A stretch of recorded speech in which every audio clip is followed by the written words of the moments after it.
Alright, so now we're going to look at 3.9, and we're going to talk about the convergence of a sequence and the convergence of essentially the average of consecutive terms of the sequence.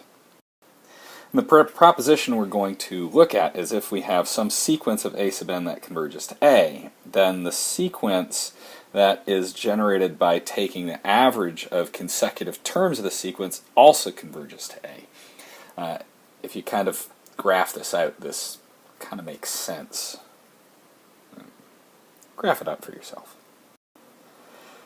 Alright, so we're going to start off by assuming we have some sequence that converges to A, and I'm going to prove that this kind of an average sequence of consecutive terms also converges to A by showing that it satisfies the definition of convergence.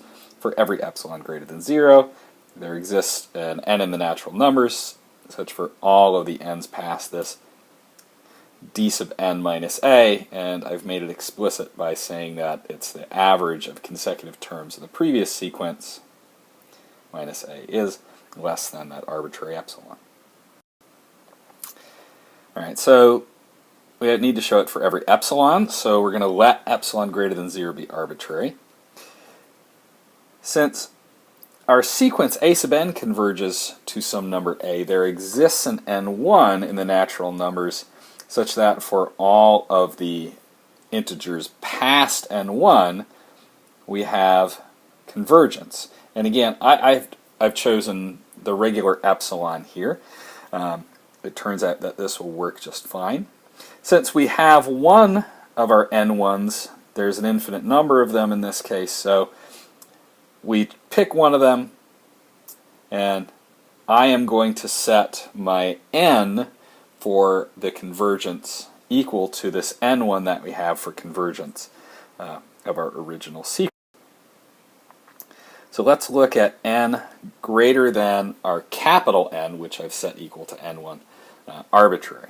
Right, for such an n, one thing we'll notice is that n plus 1 is greater than n, and n is greater than n plus 1, so n plus 1 is greater than n sub 1, and so a of n plus 1 minus a is less than epsilon, or this a sub n plus first term is within epsilon of a.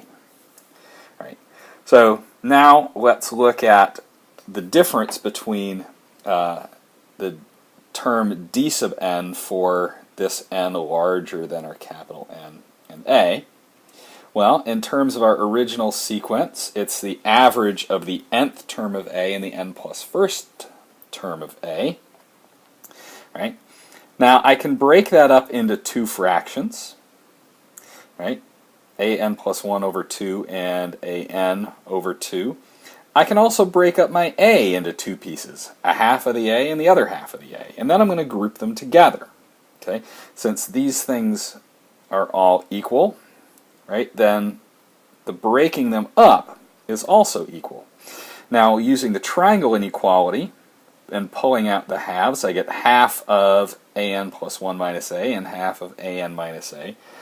But since our n is n and n plus 1 are both greater than n1s, both of these things, this guy and this guy, are less than epsilon. So if I replace them each with epsilon, I get something larger, and a half of an epsilon plus half of an epsilon is an epsilon, and that's what we needed to show. And we are done.